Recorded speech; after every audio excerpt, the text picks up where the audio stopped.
Laporan Praktikum Agroklimatologi. Judul: Pembuatan alat sederhana ombrometer dan perbandingan ombrometer kaca.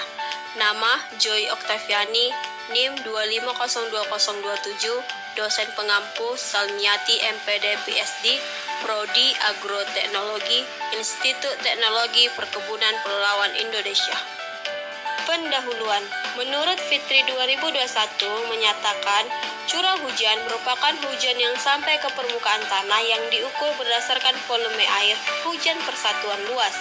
Peramalan banyaknya curah hujan dapat menunjang kegiatan sosial ekonomi di Indonesia yang kemudian menjadi hasil dapat dijadikan informasi yang berguna bagi berbagai macam aktivitas kehidupan seperti keselamatan masyarakat, produksi pertanian, perkebunan, perikanan, penerbangan, dan sebagainya.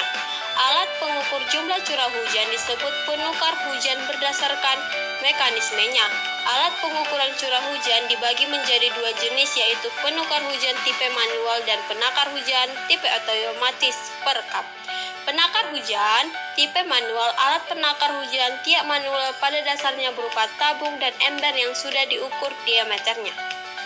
Pengukuran curah hujan dengan alat ukur manual dilakukan dengan cara mengukur volume air hujan yang terlampung pada tempat penampungan air hujan alat setiap interval waktu tertentu.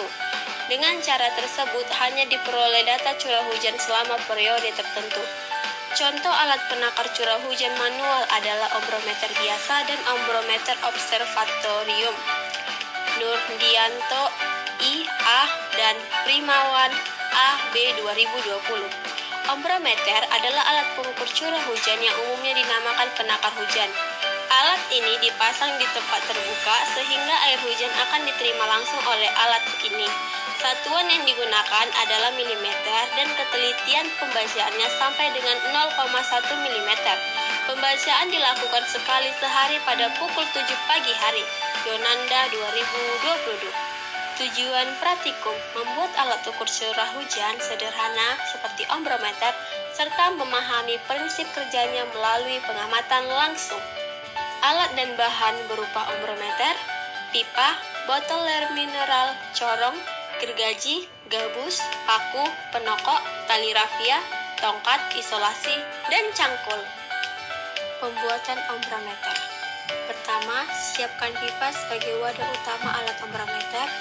Kedua, gabus potong sesuai ukuran, kemudian masukkan gabus ke bagian bawah pipa agar botol air mineral dapat terdorong naik dan posisinya lebih tinggi. Ketiga, masukkan botol air mineral ukuran 600 ml ke dalam pipa sebagai penampung air hujan.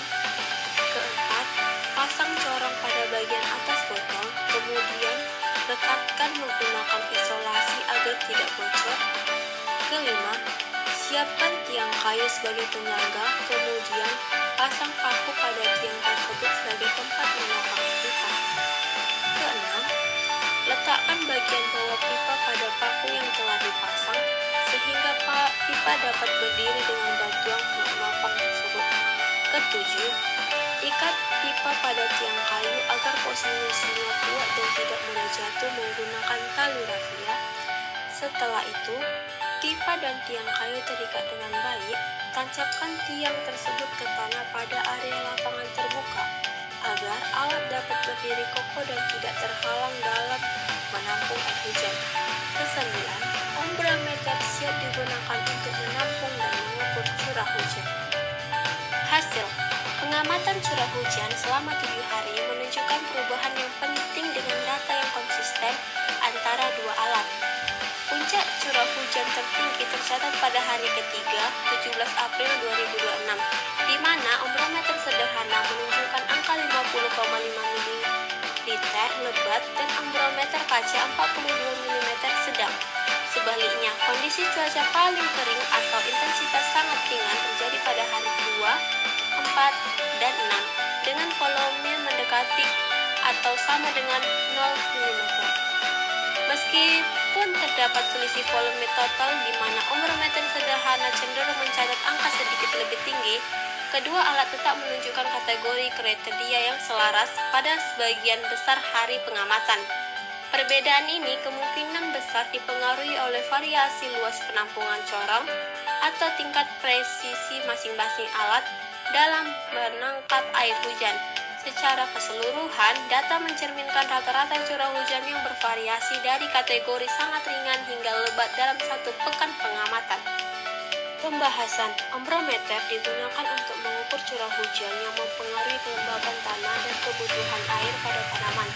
Berdasarkan data yang tercatat, variasi curah hujan dari sangat ringan hingga lebat menunjukkan dampak signifikan terhadap pertumbuhan tanaman. Pada hari-hari dengan hujan ringan, misalnya 16,5 ml pada 16 April 2026, tanaman mendapat kelembapan yang cukup tanpa risiko kerusakan tanah.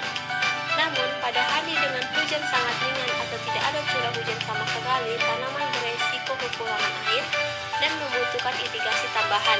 Hujan lebat, misalnya 42 ml pada 19 April 2026 dapat memberikan kelembapan berlebih yang berisiko menyebabkan erosi tanah dan kerusakan pada akar tanaman. Menurut Avandi 2021, penggunaan ombrometer membantu memantau intensitas hujan secara akurat, memberikan informasi yang berguna untuk menentukan kapan irigasi diperlukan dan bagaimana mengelola kelembapan tanah agar tanaman tetap terhidrasi dengan baik. Dengan demikian, ombrometer memainkan perannya penting dalam pengelolaan air dan pertumbuhan tanaman, terutama di daerah yang bergantung pada curah hujan alami untuk kebutuhan air tanaman. Ringkasan, penggunaan ombrometer untuk mengukur curah hujan sangat penting dalam mengelola kelembapan tanah yang mempengaruhi pertumbuhan tanaman. Data curah hujan yang bervariasi dari sangat ringan hingga lebat menunjukkan pengaruh besar pada kebutuhan air tanaman. Hujan ringan memberikan kelembapan yang cukup tanpa merusak tanah, sementara hujan sangat ringan atau tidak ada hujan sama sekali dapat menyebabkan kekeringan, memerlukan irigasi tambahan. Hujan lebat meskipun memberikan banyak air bisa beresiko menyebabkan erosi dan kerusakan akar. Dengan memantau curah hujan menggunakan ombrometer, petani dapat mengukur waktu irigasi dan menjaga keseimbangan kelembapan tanah. Mendukung pertumbuhan tanaman yang optimal. Daftar pustaka. Dokumentasi selama pengamatan. Terima kasih.